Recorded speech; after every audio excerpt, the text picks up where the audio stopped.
have an unidentified flying object. Back by popular demand, one of the most requested speakers and lecturers, and a true revolutionary and pioneer in ufology, the one and only Dr. Stephen Greer. Dr. Greer, it's a pleasure to have you back on.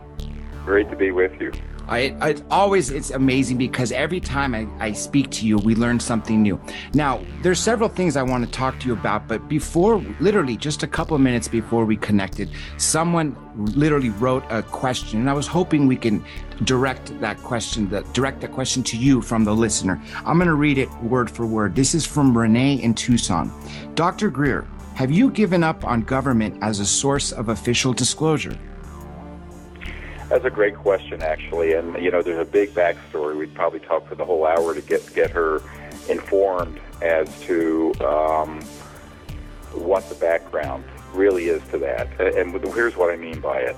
I've been doing this for about 25 years, and between 1992 and 2001, when we launched the global disclosure movement at the National Press Club in Washington, D.C., I had spent an unbelievable amount of time briefing the most senior people in the United States, Europe, all over the world, in government, members of Congress, and what have you. And what we were asking for in the early days, now you have to take this in perspective. I'm working full-time as a trauma doctor, emergency doctor. I have 4 little kids. I'm shuttling back and forth from North Carolina up to Washington, doing briefings for the CIA director, for the head of the Defense Intelligence Agency, members of the Senate Intelligence Committee, etc. So in the early days, what I was wanting to do, and this is also how Lawrence Rockefeller got involved when he realized what we were up to, was to put together the best available evidence we could, and for me to find firsthand government witnesses, astronauts, cosmonauts, CIA people, KGB people, and put them together and get their information and get their documents and get the evidence for the fact that we're not alone in the cosmos, we're being visited, and that there are very secret projects mishandling it. And that the hope was, during the transition from Papa Bush, George W.'s dad, who had been head of the CIA back in the 70s, and Bill Clinton, who became president in 1993, January of 93, during that period, there was some thought that there might be an opening, and particularly because the Cold War had just ended, that they could put a fig leaf on the secrecy about UFOs, blaming it on the exigencies of the Cold War, even though that was never the reason, and come out and come clean and end the cover-up and all of that. Well, actually, President Clinton was very open to that concept, and certainly his CIA director, R. James Woolsey, was, as were many other people. But the problem became with someone actually wanting to take the steps to do it. So I spent personally an enormous amount of time putting together this initiative. As you know from the Associated Press, AP sued the Clinton Library and got the original Project Starlight documents, which was the name of this operation prior to the Disclosure Project, which I founded in the year 2000. The Project Starlight documents, there was one that was a letter signed by me and astronaut Edgar Mitchell and cosmonaut Marina Popovich and all kinds of people, basically recommending that the president take this seriously and change it. Of course, and Lawrence Rockefeller was very supportive of this. Now, I think his brother David Rockefeller of Chase Manhattan Bank was less amused, but Lawrence was the philosopher of the family and very, very favorable to this. But he was getting a lot of flack from his nephew, who was Jay Rockefeller, who was the chairman of the Senate Intelligence Committee, and other people in sort of the mainline world of secrecy. So Lawrence, however, really was a white hat in this, or wanted to be, but he didn't want to push too far. So we took the lead. Basically, I took the lead in providing the briefings and putting together the evidence and the people. And we thought if we put the best evidence together and provide compelling reasons why the president and his national security team, as well as key people in the Congress, should get behind ending the secrecy and bringing this information out and the technology and with all of that, that perhaps they would do it.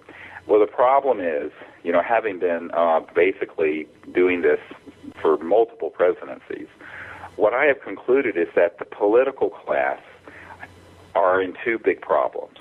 The biggest one is that they actually don't have access control over these projects. Now, what do I mean by that? Just because you've been briefed on them doesn't mean you control them. Don't conflate those two things. Those are very different things. And what I discovered, to my absolute shock and horror, was that the President of the United States, as well as his CIA director, as well as the head of intelligence for the Joint Chiefs of Staff and the head of the Defense Intelligence Agency, and the members of the Senate Intelligence Committee I personally met with, like Senator Dick Bryan from Nevada, where Area 51 is, none of them knew anything.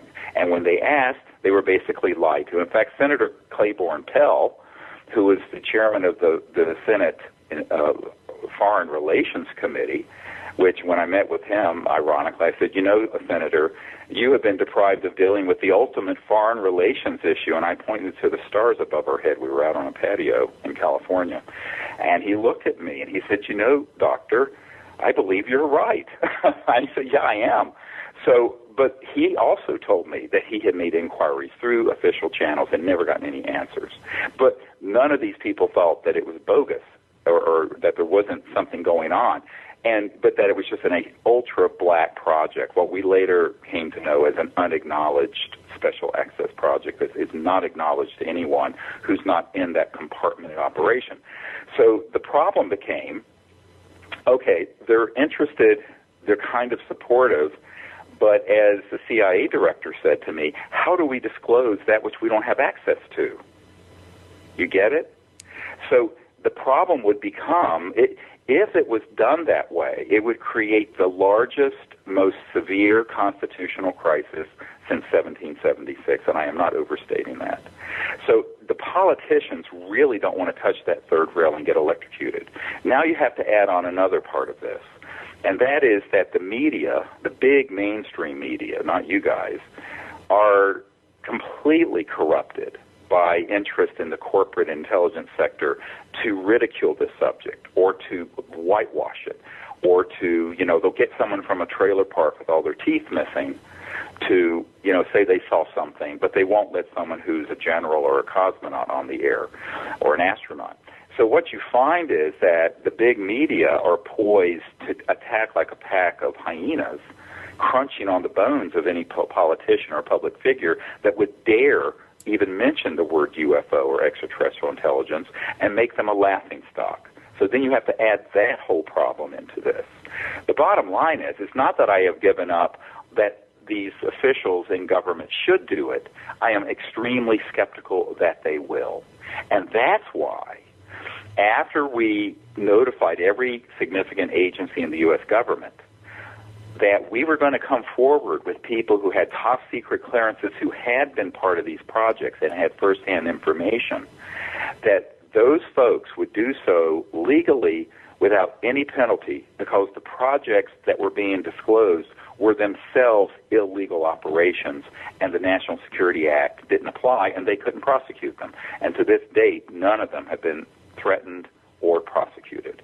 Very different, say, from Edward Snowden, who disclosed projects which, even though they were horrible, those projects were being briefed to the president and to the key members of the House oversight committees and the Senate oversight committees. So what you have with the UFO issue is something that Eisenhower warned about that's gone completely off the rails, that is a completely illegal operation, and which the president does not control, nor does anyone in the Congress. This means that you basically have this fourth branch of government. You have your executive branch with the president, you have your legislative branch with Congress, and you have your judicial branch headed by the Supreme Court. Well, there's this fourth element let's call it. This fourth element pretty much does what it damn well wants, and if you get in their way, you're lucky if they don't just flat out kill you. So after I had put all this stuff together, a good friend of the president of Clinton's came to my house and said, look, they're very supportive of what you're recommending, but they're concerned that if the president pushes on this issue too much, he'll end up like Jack Kennedy. And I started laughing. I mean, I literally laughed out loud at the table with my children. And this man said, no, we're not kidding. And I couldn't believe he wasn't joking. And I said, well, Kevin, we need to talk about this some other time, not around the children. And so what I learned is that the fear is really palpable, because even if they had the courage to do it, you know, there are these other things that would be set loose if they started moving in that direction. So there are an enormous number of problems with, let's call it, the authority figures that the people look to, and I think they shouldn't be looking to them for disclosure. What I have said since 2001 is that we, the people, are going to do disclosure. We're going to ask that there be support from the government and Congress, and that's fine. But the likelihood they're going to do anything is the likelihood of a snowball surviving in hell for more than a nanosecond, because they're simply not in a position to get access and control the projects they would like to disclose. And that scares the hell out of them, frankly. The fear is palpable. So this begins to raise the question, how is this going to happen? I said, well, it's going to happen by exactly what we're doing. We, the people, need to network to other people who've been at Lockheed Skunk Works that make all the super-secret UFO-type anti-gravity devices with their underground base called the Cube near Edwards Air Force Base. There, I named it for you. And the folks who are the contractors out at the Great Proving Grounds near Provo, and the people who are underground in the facilities near the Nellis Range, and Alice Springs in Australia, and people who have worked in some of these compartments in the Pentagon and the CIA. I mean, there are people there, and get them to come out in a second wave of mass disclosure by the people doing it. Now, would at some point there be, if enough people did that, would there be an impetus to where even the New York Times and the Washington Post and the other outlets that always ridicule this subject would have to take it seriously? Perhaps. And at that point, you might get official endorsement of this from people like the President and senior members of the Senate and House and what have you. But I think that for them to do it without there being that kind of massive groundswell of public pressure and, frankly, disclosure of further and further detailed information that's corroborated, not, you know, one person telling a great story, but multiple people come forward who corroborate it, preferably with evidence, documents, photos, material if they can. And that's actually what we've been calling for. Now, a lot of people are scared to death to do that. I mean, I know the first meeting we had in California at Asilomar near Monterey in 1995 of these disclosure witnesses, the fear was palpable. In 97, when we were getting ready to do briefings for Congress, there was more fear palpable. There were more witnesses. There were more of these military people coming forward. And what we found, however, is that if you get them, a bunch of them together like we did, and this is what we pioneered, then they feel safer, because they're not doing it as lone wolves. They're doing it as people working with other people who understand that they're doing it patriotically, because the operations keeping this information secret are themselves unconstitutional, illegal, and are destroying everything that America stands for. And so that is what has to be explained to people in those projects and organize them to come forward. So that is what we have done, and that's what we've been working on. Now, of course, that needs to happen, and I think what I've called for in my 2015 New Year's message is for this to happen and to get quickened. And so anyone who is one of these military or contractor government witnesses should contact us. There's a place at our website, SeriousDisclosure.com, for witnesses to write in. Now, we're not interested in secondhand, thirdhand. We're not interested in people who can't have some corroboration of what they would be saying. at least a DD-214 or something to show they were in the military or employed by some contractor at the time that they saw what they saw. So, we have to vet them. But that's what we did with our initial 110. If you go to our website, by the way, SeriousDisclosure.com, we've got more than 6 of these witnesses up on our website. Anyone can see for free. Just go there and look at it. But we need to have more of that. Now, if enough of that happened, John, then you might see something. But I do not think that the people need to understand how this has happened and the backstory of disclosure, because this is not known by the public very well. And I'm actually going to do a whole afternoon seminar in Washington, probably in March, and people can sign up to come to it if they want.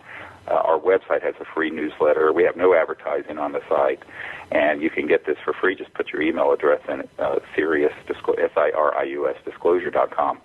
And what I'm planning to do is go through an entire background of how Disclosure Project got launched and what really happened behind the scenes, because it's an amazing story. Now, you can just get from the few highlights I've shared. And I think that people need to understand that, because they need to understand that it's not as if we didn't get hundreds of thousands of people to fax and write to their members of Congress in 2001, well, before 9/11 happened, and that we didn't have direct information going to the president and the CIA director and these key people. And by the way, this project, the Disclosure Project, is the only project that's ever actually done direct meetings with people at that level of government. And in fact, last year I met with 120 world leaders on an island off the coast of Australia discussing these issues. But getting people to stick their necks out when they kind of realize that, oh my God, I'm going to be exposed as the emperor that has no clothes. I mean, I don't care if you're the Minister of Defense of Australia or the President of the United States. And this is what Eisenhower was warning us about when he said the secrecy of the military-industrial complex was becoming so complicated back in 1961 when he left office. That President Eisenhower said this is becoming a threat to our way of life and our democracy. And he was right. He was 100% right. Something you mentioned a little while ago literally is a good transition to what we're going to go into next. And literally, you took it out of my brain. The fact that the government, we shouldn't be holding our breath for POTUS to make an announcement that we've been visited, but rather we have to take it into our own hands. The reason why I mentioned you as a pioneer when I introduced you is because you were talking about consciousness well before any of the other researchers were. And I'd like to say that I'm very proud to see that a lot of people have finally picked up on the realization and the importance of consciousness, such as, Dr. Edgar Mitchell, Sixth Man on the Moon, Paula Harris, even Grant Cameron and Colin Andrews now focus on consciousness. And right. you can't separate science and consciousness / spirituality, because that is the missing link. And this is what the segue that I was going to take it to. You produce events where you're teaching people the protocols for CE5, Close Encounters of the Fifth Kind, human-initiated contact. And you are creating ambassadors around the world to hold these global events so we can take it upon ourselves. And I would love for you to discuss about the progress on the CE5, because clearly a lot more people than last year and the year before. It's just exponential, the growth of the amount of people. And so I would love the listeners to know how they can get involved with CE5 and what the next event is going to be. And I know of one that we're going to speak about coming here in California, Southern California, in April. Right. Well, this is really exactly what I was going to talk about next, and that is the other part of disclosure is mass contact. Now, everyone says, why don't the ETs just land on the White House lawn? That's what Larry King asked me. And I left, no, it doesn't happen that way. They're gauging to what extent humans on this planet are ready for peaceful contact. They're not going to push beyond the point of readiness and the level of consciousness of the people on this planet, because if they were to do that, it would be an act of, if you will, psychological violence. It would be too traumatic. So what we have to do is to educate ourselves about these civilizations, what it is to be an interstellar civilization. And what does that mean?